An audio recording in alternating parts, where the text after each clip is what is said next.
Now we will be talking about the famous author.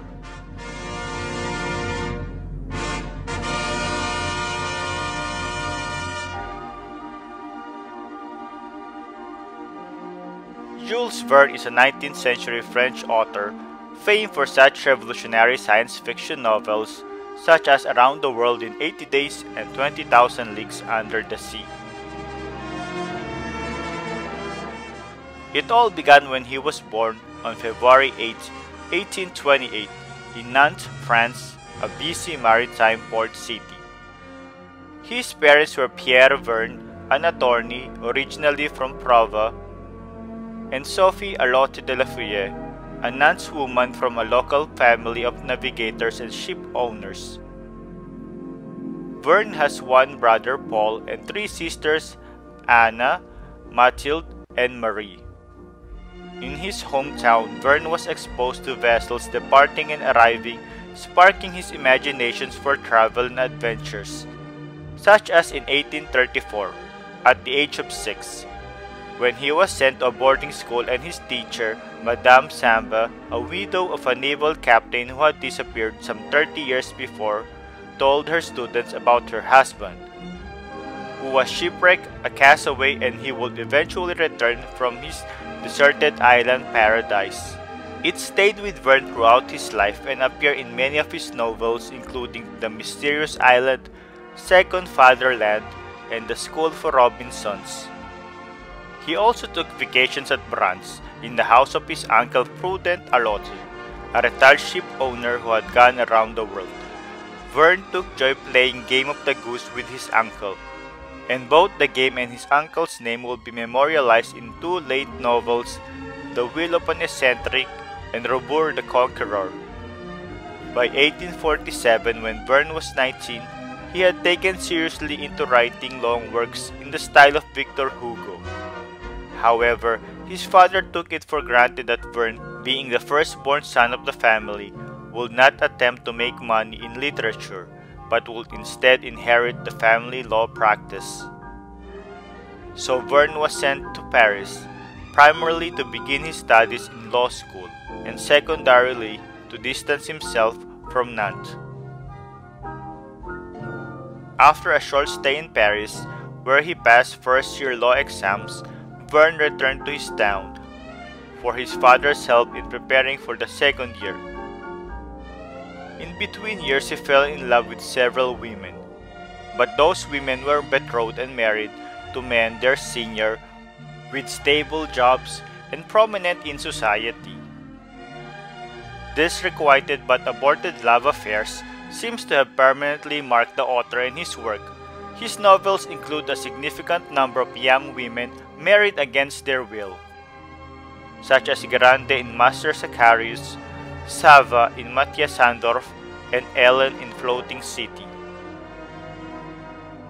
The incident also led Verne to bear a grudge against his birthplace and the Nantes society, which he criticized in his poem, The Sixth City of France. In July 1848, Verne left Nantes again for Paris, where his father intended him to finish law studies and take up a law profession. While Verne tended to this, he found himself attracted to literature and the theater. He began frequenting Paris' famed literary salons and befriended a group of artists and writers that included Alexandre Dumas and his son. Verne became close friends with Dumas' son Alexandre Dumas Fils and showed him a manuscript for a stage comedy, The Broken Straws. Two young men revised the play together, and Dumas, through arrangement with his father, had it produced by the Opéra Nationale and the Théâtre Historique in Paris, opening on June 12, 1850. During this period, Verne's letters to his parents primarily focused on expenses and on suddenly appearing series of violent stomach cramps, the first of many he would suffer from during his lifetime. Yet another health problem would strike in 1851 when Verne suffered the first of 4 attacks of facial paralysis. Though he continued writing and frequenting in salons, Verne diligently pursued his law studies and graduated in January 1851. But Verne continued to write despite pressure from his father to resume his law career, and the tension came to a head-to-head in 1852 when Verne refused his father's offer to open a law practice in Nantes. The aspiring writer instead took a meager-paying job as secretary to the Theatre Lyrique, giving him the platform to produce Blind Man's Bluff and The Companions of the Marjolaine. Verne also spent his time at the Bibliothèque Nationale de France, conducting research for his stories and feeding his passion for science and recent discoveries, especially in geography. In May 1856, Verne traveled to Amiens to be the best man at the wedding of a friend, and he became attracted to the bride's sister, Honorine Anne Hebe Morel, a widow aged 26 with 2 daughters. They were married on January 10, 1857, and realizing he needed a stronger financial foundation, he began working as a stockbroker. However, he refused to abandon his writing career, and that year he published his first book, the 1857 Salon. He continued working on the idea of roman de la science, which he developed in a rough draft, inspired according to his recollections by his love for maps and the great explorers of the world. It took shape as a story of travel across Africa and would eventually become the first published novel, 5 Weeks in a Balloon. In 1859, Verne and his wife embarked on the first of approximately 20 trips to the British Isles. The journey made a strong impression on him, inspiring him to pen backwards to Britain, although the novel wouldn't be published until well after his death. A second complementary voyage in 1861 took Verne to Stockholm, but he hastily returned but missed the birth on August 3, 1861 of his only biological son, Michel Jean Pierre. Verne's literary career had failed to gain traction to that point, but his luck would change with his introduction to the editor and publisher Pierre Jules Hetzel in 1861. Through their mutual acquaintances, Verne submitted to him the manuscript of his developing novel, then called Voyage and Balloon. Verne was working on the novel that imbued a heavy dose of scientific research into his adventure narrative, and in Hetzel he found a champion for his developing style.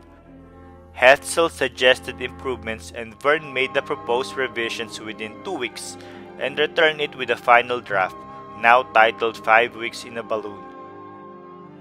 It was published by Hetzel on January 31, 1863. It will be the first in a series of adventure novels that Verne will comprise in his Voyages Extraordinaires. Hetzel also drew a long-term contract in which Verne would give him 3 volumes of text per year, each of which Hetzel would buy outright for a flat fee. Verne, finding both a steady salary and a sure outlet for his writing at last, accepted immediately. For the rest of his lifetime, most of his novels will be serialized in Hetzel's magazine, before their appearances in book form, beginning with his second novel, The Adventures of Captain Hatteras. Hetzel influenced many of Verne's novels directly, especially in the few years of their collaboration. For Verne was initially so happy to find a publisher that he agreed to almost all of the changes Hetzel suggested, until around 1869, when Verne and Hetzel were brought into the conflict over the manuscript for the 20,000 Leagues Under the Sea. Verne had initially conceived of the submariner Captain Nemo as a Polish scientist whose acts of vengeance were directed against the Russians, who had killed his family during the January uprising. Hetzel, not wanting to alienate the lucrative Russian market for Verne's books, demanded that Nemo be made an enemy of the slave trade. Verne, after fighting vehemently against the change, finally invented a compromise in which Nemo's past is left mysterious. After this disagreement, Verne became notably cooler in his dealings with Hetzel, taking suggestions into consideration but often rejecting them outright. From that point on, Verne published 2 or more volumes per year. The most successful were The Journey to the Center of the Earth, 1864, From the Earth to the Moon, 1865, 20,000 Leagues Under the Sea, 1869, and Around the World in 80 Days, 1872. Verne could now live off his writings, but most of his wealth came from the stage adaptations, such as Michel Strogoff, which he wrote with Adolphe Diennery. In 1867, Verne bought a small boat, the Saint Michel, which he successively replaced with the Saint Michel II and the Saint Michel III as his financial situation improved. On board the boat, he sailed around Europe, from the British Isles to the Mediterranean, provided plentiful information for his short stories and novels. In 1867, Hetzel published Verne's Illustrated Geography of France and her colonies. And that year, Verne also traveled with his brother to the United States. Although he was enjoying immense professional success by the 1870s, Verne began experiencing more strife in his personal life. He sent his rebellious son to a reformatory in 1876. Michel also married an actress against his father's wishes, and a few years later caused more trouble through his relations with a minor and buried himself in debts. In 1886, Verne was shot in the leg by his nephew Gaston, leaving him with a limp for the rest of his life. Then, his longtime publisher and collaborator Hetzel died a week later, and the following year his mother passed away as well. After that, Jules Verne began publishing darker works, such as The Purchase of the North Pole, Propeller Island, and The Master of the World, Warning of Dangers Through by Technology.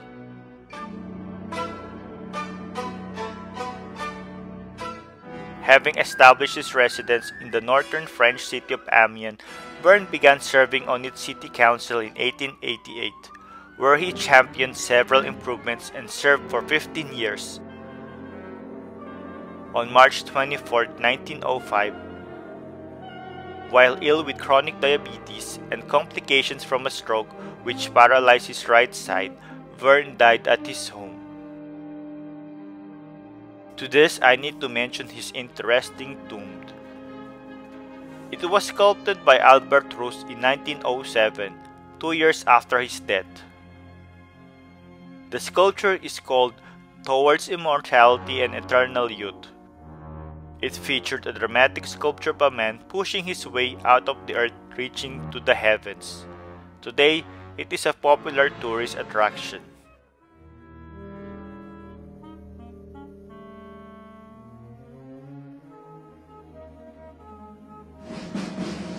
However, his literary output didn't end there.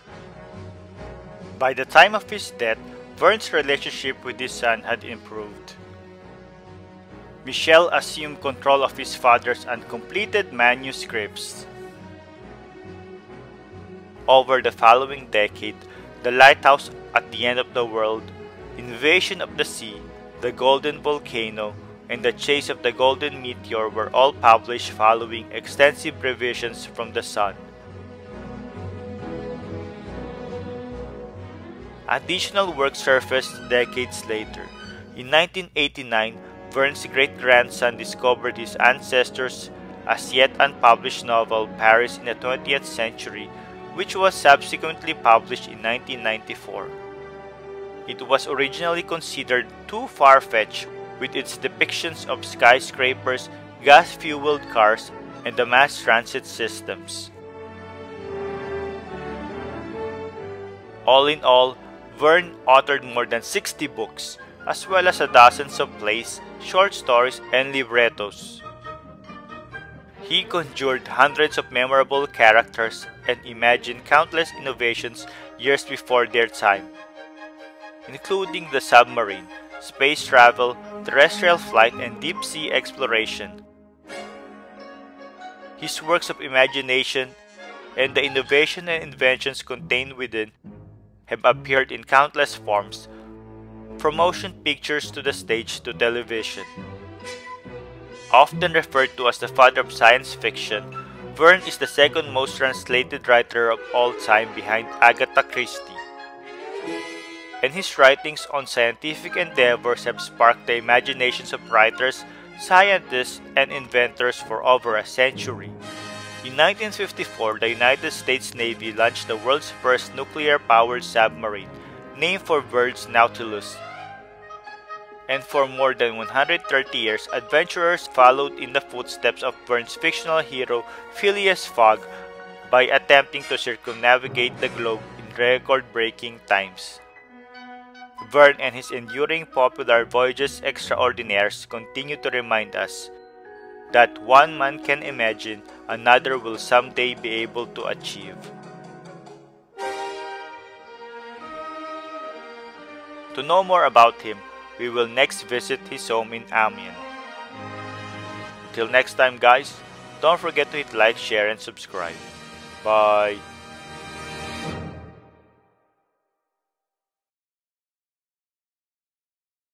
So guys, if you like our videos, please subscribe to our channel and feel free to comment. Hit the bell, hit the bell, hit the bell, hit the bell, come on guys, hit the bell! For notifications. And don't forget to share! And like!